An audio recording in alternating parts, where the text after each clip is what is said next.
So in this class we will see the extrahepatic biliary apparatus. What is biliary apparatus? It is the passage through which the hepatic bile and the gallbladder bile are conveyed into the second part of the duodenum. This apparatus is divided into intrahepatic and extrahepatic parts. So what are the intrahepatic parts? We will list it out. Then we will start with the extrahepatic biliary apparatus.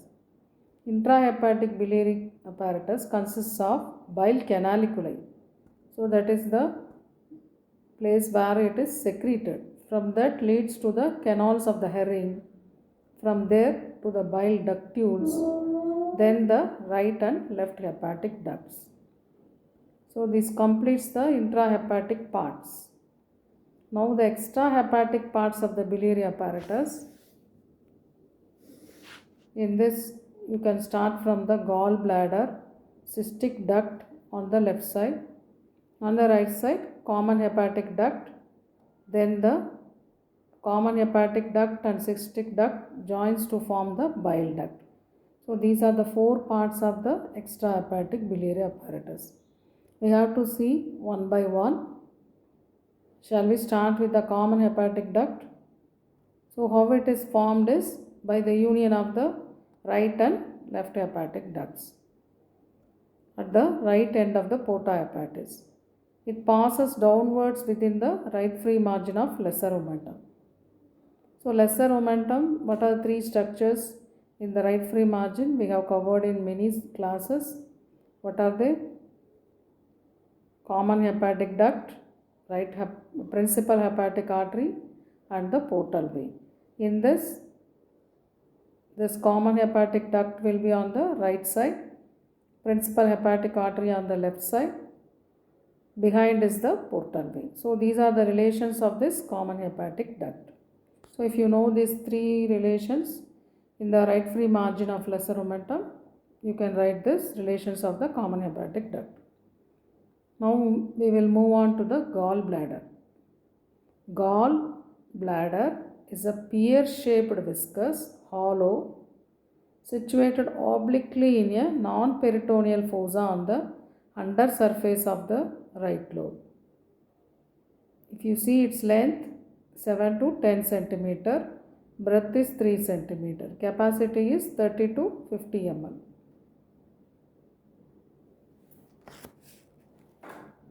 You see in this picture, it extends from the right end of the porta hepatis to the inferior border of the liver.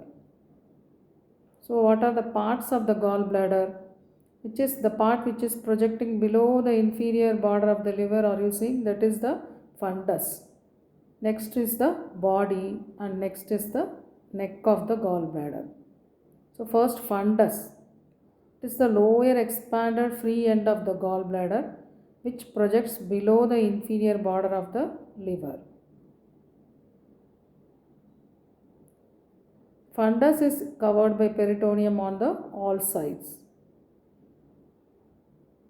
Relations, if you see this fundus, in front it is related to the anterior abdominal wall just below the tip of the right ninth costal cartilage. What is that right ninth costal cartilage? Which plane passes through that? Transpyloric plane. So the transpyloric plane corresponds with many structures: pylorus of the stomach, fundus of the gallbladder, hyla of the kidneys. So this is the way we have to remember this fundus of the gallbladder. Behind is the transverse colon. So that's about the fundus. Next is the body. It extends from fundus to the neck. So are you seeing from fundus to the neck? That is the body. It is non-peritoneal and the upper surface is non-peritoneal and the lower surface is covered with, what you are seeing in this image is the lower surface. The anatomical position we have to visualize. Upper surface is related with the fossa of the gallbladder. So that is non-peritoneal. What you are seeing in this image is the lower surface that is covered with peritoneum. So what are the relations? Above is, it It is simple. Fossa for the gallbladder, separated by deep branch of cystic artery and the corresponding vein. This we have seen in that liver section also. Below is again the transverse colon. Right side is the right colic flexure and left side is the pyloric part of the stomach. So at least you should understand this body, which is the having superior surface is the surface related to the fossa of the gallbladder, and inferior surface is what you are seeing. Next is the neck. Neck is a S-shaped curve, extends from the body to the cystic duct. So cystic duct is the continuation of the neck of the gallbladder.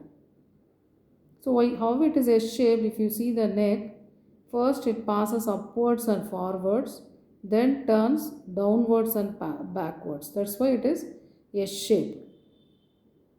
And it is continuous with the cystic duct separated by a constriction. Neck is again above is non-peritoneal, related with the same liver. Below is related with the first part of the duodenum. If you remember, quadrate lobe of the liver is related to first part of the duodenum. Same by the adjacent structure, neck is also related to first part of the duodenum. So this completes the parts of the gallbladder: fundus, body, neck. Now we will move on to the cystic duct. Cystic duct is very small, 3 cm in length, begins from the neck of the gallbladder, so that it ends by joining the right side of the common hepatic duct at an acute angle. So in the previous image you have seen joining of the same image, joining of the cystic duct and common hepatic duct at an acute angle. If you see the interior of the cystic duct, which is open in that image, it presents 5 to 12 concentric valves known as spiral valves of Heaster. So these are the spiral valves of the Heaster inside the cystic duct. Relations of the cystic duct, if you see, close to the neck, cystic duct, artery and vein. They are called as pedicles of the gallbladder. Behind is portal vein. I think in the another image on the right side you can see behind the cystic duct will be the cystic artery and the vein. Behind is portal vein. Medially is in this image, it is clear, common hepatic duct. Above and laterally cystic artery. So this is the relations of the cystic duct. So this is very important if you are operating this gallbladder. You have to know where the cystic artery is present by that definition of calyx triangle. What is this calyx triangle? It's a triangular area which is bounded and above and laterally by the undersurface of the liver, below and laterally by the cystic duct. So in this, liver is not present. You have to think the liver is above this, then you can understand what I am telling. Above is liver, below medially is common hepatic duct, or you saying below laterally is cystic duct. So that is the calyx triangle. So the cystic artery will be present in the calyx triangle. So if you want to ligate the cystic artery before the removal of the gallbladder, you should know this calyx triangle. It is simple, 2 ducts, cystic duct and common hepatic duct. Between that you should see for the cystic artery. Above is the liver. I think you should have understood this calyx triangle. So now we have completed the gallbladder, common hepatic duct, cystic duct. Now we will move on to the bile duct. So try to see the bile duct. You are using, it is marked as common bile duct. So it is bile duct or common bile duct, it may be called. It is about 7.5 centimeter long. It is formed close to the porta hepatis by the union of common hepatic and the cystic ducts. From its formation, if you see this common bile duct passes downwards and backwards slightly to the left within the free margin of the lesser omentum and in front of the epiploic foramen. Then it descends behind the first part of the duodenum. Are you seeing it is descending behind the first part of the duodenum, and it is usually lodging in a groove behind the head of the pancreas.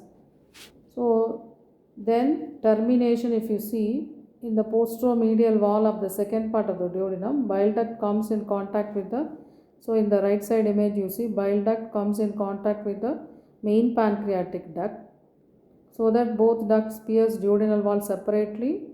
Then after piercing separately unite to form a dilatation known as the ampulla of the Vater. So this ampulla opens on the summit of the major duodenal papilla, which is about 8 cm to 10 cm distal to the pylorus. So this we have seen in the duodenum class also.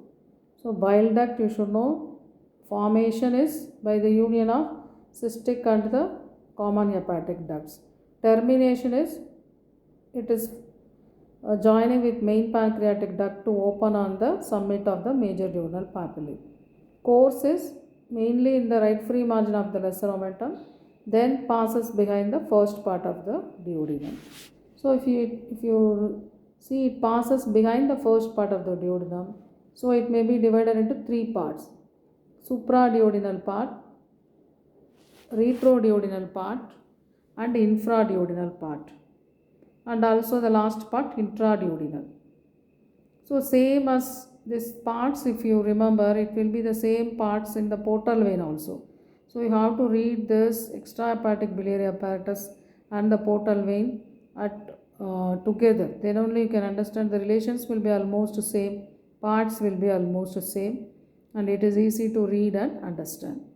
So if you see the first supraduodenal part, so behind this, all this bile duct, behind relation is portal vein, you can remember, for all the parts. So okay, so supraduodenal part, behind is portal vein, it is in the right free margin of the lesser omentum.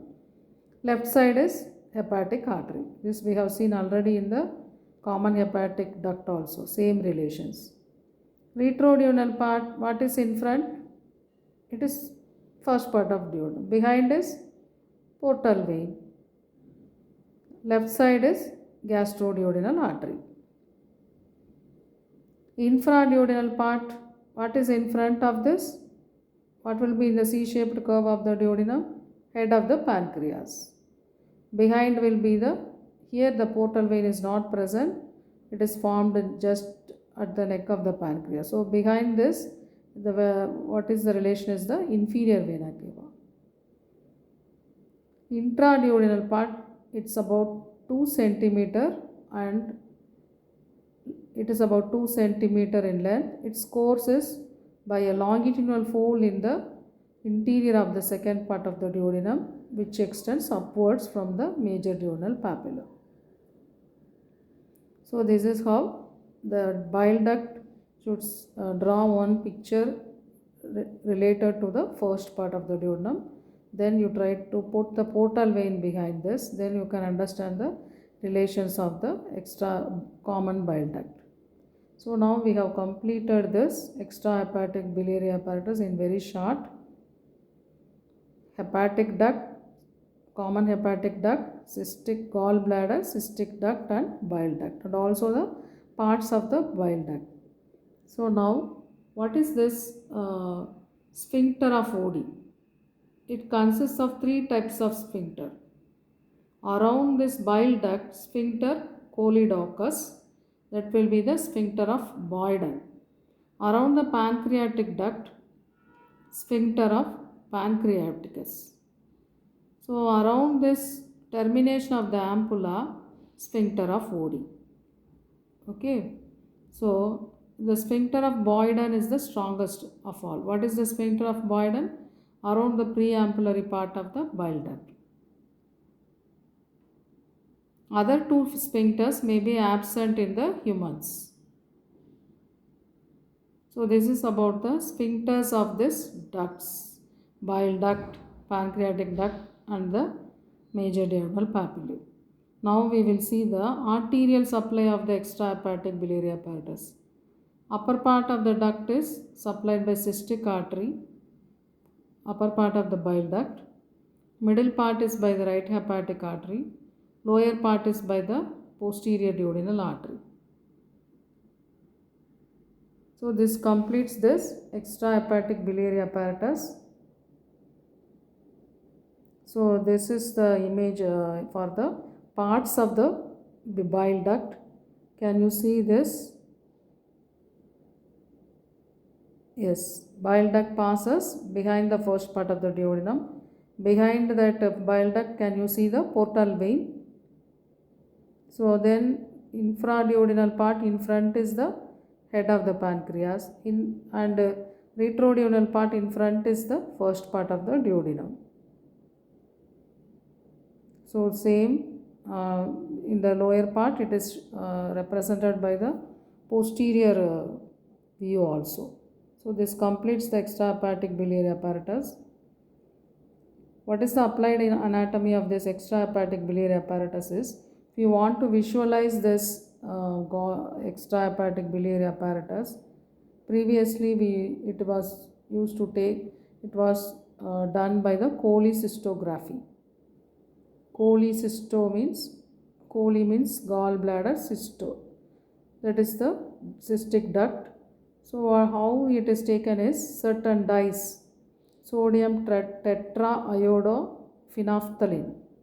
It may be given by mouth, that will be called oral cholecystography, or by intravenous injection, that is intravenous cholecystography, so that it will be excreted in the hepatic bile and we will visualize the gallbladder also. So nowadays it is rarely done, it is replaced by the ultrasonography. So that is the way to investigate the gallbladder and its duct.